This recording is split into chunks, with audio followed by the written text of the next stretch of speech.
సుమన్ టీవీలో మీ business promotions కోసం ఈ కింది నెంబర్ను సంప్రదించగలరు.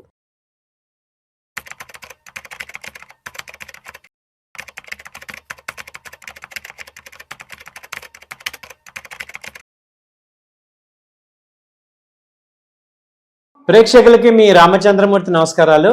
ఇవాళ ఈ వీడియోలో మనం gold, silver, copper, crude commodities ఎలా ఉన్నాయో చూద్దాం. గోల్డ్ ఇప్పుడు ప్రెసెంట్ 4640 దగ్గర ఇంటర్నేషనల్గా ఉంది. $4640 అంటే ఇవాళ $168 తగ్గింది, 3.5% తగ్గింది. అలాగే ఇండియాలో చూస్తే దాదాపు 4600 తగ్గి 1,45,000 దగ్గర ట్రేడ్ అవుతుంది. అలాగే సిల్వర్ చూస్తే ఇంటర్నేషనల్గా సిల్వర్ వచ్చి 71 దగ్గర $71 దగ్గర ఉంది. అలాగే ఇండియాలో చూస్తే 2,32,000 దగ్గర ఉంది. దాదాపు 14,000 మైనస్ అయింది.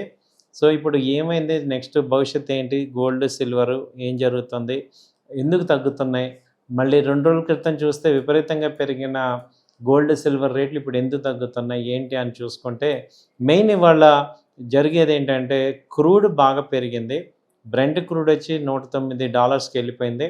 అలాగే ఇంటర్నేషనల్గా చూసుకుంటే క్రూడ్ ఆయిల్ దాదాపు 8% పెరిగింది. దీనివల్ల ఏమవుతుందంటే డాలర్ ఇండెక్స్ పెరిగింది. డాలర్తో పోలిస్తే గోల్డ్ తగ్గటం స్టార్ట్ అయింది. ఎందుకంటే క్రూడ్ కొనాలి అంటే డాలర్స్ రూపంలో కొనాలి, మనం ఇది ఎప్పటి నుంచో చెప్తున్నాం. కాబట్టి ఏంటి, క్రూడ్ కొనే వాళ్ళందరికీ కూడా ఇదొక షాకింగ్. కాబట్టి డాలర్ పెరగటం అనేది వచ్చింది. దాంతోపాటు ఈ సిల్వరు కానీ గోల్డ్ కానీ ఇవి తగ్గుతున్నాయి. సో ఈ రివర్స్ రెపో రేషియో అంటుంది, దీన్ని రివర్స్ రేషియో అంటాం దీన్ని.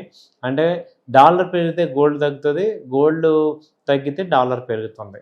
అలాగే ఇవాళ ఇంకొకటి జరిగింది ఏంటంటే రూపీ ఎప్రిషియేట్ అయింది. లాస్ట్ 1 వీక్ నుంచి రూపీ అంతా కూడా డౌన్ సైడ్ ఉంది. 95 దాకా వెళ్ళింది డాలర్తో పోలిస్తే.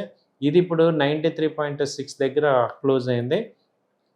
సో ఇక్కడ ఏమైందంటే రూపీ ఇప్పుడు ఎప్పుడైతే ఎప్రిషియేషన్ వచ్చిందో అక్కడ ఆటోమేటిక్గా గోల్డ్ సిల్వర్ కూడా అది నెగిటివ్ ఇంపాక్ట్ అవుతుంది.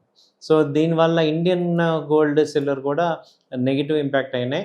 సో ఈ రెండు చూసుకుంటే మనకి ఇవాళ గోల్డ్ సిల్వర్ అన్నీ కూడా నెగిటివ్ కనపడుతున్నాయి. అలాగే కాపర్ తీసుకుంటే ఇది మొన్న 1170 దాకా వెళ్ళింది, ఇప్పుడు 1150 ఆ రేంజ్లో ఉంది. సేమ్ కాపర్ కూడా గోల్డ్ సిల్వర్తో పాటు మెటలే కాబట్టి అది కూడా డౌన్ అయింది. అయితే మేజర్గా బెనిఫిట్ అయింది ఏంటంటే క్రూడ్ ఆయిల్. ఇది ఇప్పుడు 10,200 ఆ రేంజ్ ఉంది.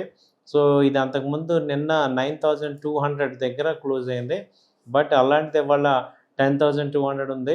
యుద్ధం ఒకసారి ఆగిపోతుంది అన్న వార్తలు కూడా వచ్చాయి మనకి, కానీ ఎక్కడ ఆగేది లేదు, కంటిన్యూ చేస్తున్నారు అనే వార్తలతో ఇప్పుడు అంతా గందరగోళం అయిపోయింది. ఈ ఆయిల్ రేట్లు ఇలాగే పెరుగుతుంటే మనం సామాన్యులందరికీ కూడా ఇబ్బంది అవుతుంది.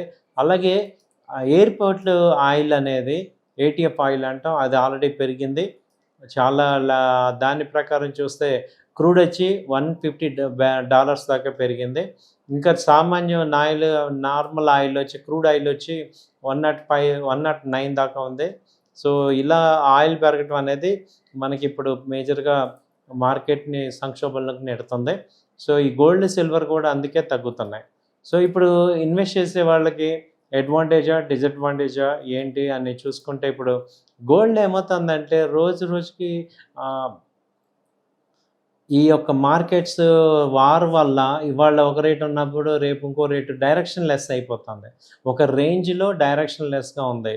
రేంజ్ చూసుకుంటే గోల్డ్ అయితే 1,35,000 నుంచి 1,55,000 వరకు ఈ రేంజ్లో ఉంది. సో ప్రజెంట్ 1,45,000 ఉంది. అలాగే ఎక్కడి వరకు రావచ్చు అంటే ఇవాళ 5,000 తగ్గింది. ఇవాళ రేపు మండే కల్లా ఎలా రావచ్చు అని చూసుకుంటే ఒకవేళ డౌన్ సైడ్ తీసుకున్నా 1,40,000 దాకా రావచ్చు. అలాగే అప్ సైడ్ తీసుకుంటే ఎక్కడ దాకా అంటే 1,50,000 దాకా అప్ సైడ్ ఛాన్స్ ఉంది. సో అలాగే సిల్వర్ తీసుకుంటే 2,30,000 ప్రజెంట్ రేట్ ఉంది. సో అది డౌన్ సైడ్ తీసుకుంటే 2,20 దాకా కూడా 2,25 ఆ రేంజ్ వరకు వచ్చే ఛాన్సెస్ ఉన్నాయి. అలాగే అక్కడి నుంచి పెరిగితే ఇప్పుడు 2,50 దాకా పెరిగే ఛాన్సెస్ ఉన్నాయి. ఇలా గోల్డ్ అండ్ సిల్వర్ రేట్లు ఫ్లక్చుయేషన్ అవుతున్నాయి బాగా, ఒక డైరెక్షన్ లేదు. కాబట్టి ఏంటంటే మనకి ఇన్వెస్ట్ చేసే వాళ్ళు ఏంటంటే బై అండ్ డిప్స్ లాగా కొద్దిగా ఇన్వెస్ట్ చేసుకోవాలి. ఇన్వెస్ట్ చేసుకోవటం వల్ల మనకి అడ్వాంటేజ్ ఉంటుంది. ఇప్పుడు చాలామంది అడిగేది ఏంటంటే గోల్డ్ 22 క్యారెట్స్ బెటరా, 24 క్యారెట్స్ బెటరా, లేకపోతే బిస్కెట్ బెటరా, లేకపోతే ఏ రకంగా స్టోర్ చేసుకోవచ్చు అని అడుగుతున్నారు. దీనికి మేజర్ సజెషన్ ఏంటంటే మీరు షార్ట్ టర్మ్ ట్రేడ్ చేసే వాళ్ళందరికీ కూడా డిజిటల్ గోల్డ్ లేకపోతే ఈ గోల్డ్ ఈటీఎఫ్, గోల్డ్ బీస్ అనేవి ఒక మంచి ఆప్షను. దీనిలో ఏమవుతుందంటే రేటు మనకి మూమెంట్ ఫ్రీగా ఉంటుంది. ఈ జిఎస్టీ ఉండదు. అలాగే మనకి గోల్డ్ బయట కొనడానికి మళ్ళీ అమ్మటానికి తరుగు ఇవన్నీ మనకి వేస్తారు. కాబట్టి నేను గోల్డ్లో ట్రేడ్ చేస్తాను, మంచి రేట్ వస్తే అమ్మేస్తాను అనే వాళ్ళందరూ కూడా బిస్కెట్ కానీ గ్రాము గోల్డ్ కాయిన్ కొనుక్కోవచ్చు. 1 గ్రామ్ కాయిన్ ఫిజికల్గా కొనుక్కుంటానన్నా, లేదు నేను డిజిటల్లో చేస్తానంటే ఫ్రీక్వెంట్గా బయింగ్ సెల్లింగ్ చేసుకోవచ్చు. అది కొంచెం మంచి అడ్వాంటేజ్. అలాగే తర్వాత ఆర్నమెంట్స్లో ఇన్వెస్ట్ చేస్తాననే వాళ్ళకి ఏంటంటే గోల్డ్ ఆర్నమెంట్స్ 22 క్యారెట్ ఆర్నమెంట్ అది ఇన్వెస్ట్ చేస్తానన్న వాళ్ళు మార్కెట్లో ఏమవుతుందంటే కేడిఎం మళ్ళీ అది గోల్డ్ రూపంలో ఒక రింగ్ కానీ లేకపోతే ఆర్నమెంట్ తీసుకుంటాం కాబట్టి దానికి వేస్టేజ్ వేస్తారు. తరుగు వేస్టేజ్ 2 ఉంటాయి. దాటితో పాటు బిల్లు మీద జిఎస్టీ ఉంటుంది. కాబట్టి ఇవన్నీ కూడా మనకి లాస్ అవుతాం. సో గోల్డ్ పెరిగినప్పుడు మీకు రేట్ వస్తుంది, కానీ ఆ గోల్డ్ ఎన్కాష్ చేసుకోవాలంటే మాత్రం దాదాపు ఒక 5% నుంచి 8% గోల్డ్ మనకి ఎక్కువ రేటు పెట్టి కొనాల్సి వస్తుంది. సో కాబట్టి గోల్డ్ తగ్గింది ఇన్వెస్ట్ చేద్దాం అనేవాళ్ళు ఆర్నమెంట్లు ఇన్వెస్ట్ చేస్తే మాత్రం ఒకసారి పెట్టిన ఆర్నమెంట్ మళ్ళీ రాదు. అలా కాకుండా ఓన్లీ దీనిలో ఇన్వెస్ట్ చేస్తాను, ట్రేడింగ్ చేస్తాను అనే వాళ్ళకి ఇది ఒక అడ్వాంటేజ్. కాబట్టి మీరు దేనిలో ఇన్వెస్ట్ చేయాలి అనేది క్లియర్గా ఉండండి. అలాగే సిల్వర్ కూడా చాలామంది బ్రిక్లో కొంటాం అంటున్నారు. దానికన్నా సిల్వర్ ఫిజికల్గా బ్రిక్ కొనుక్కున్న తర్వాత ఏంటంటే మనకి ఫిజికల్గా కొనేది ఒకటి, అలాగే ఇప్పుడు డిజిటల్గా కూడా కొనుక్కోవచ్చు. సిల్వర్ బీస్ అనేవి కూడా ఒక మంచి ఆప్షన్ కింద తీసుకోవచ్చు. థ్యాంక్ యూ అండి. నమస్తే.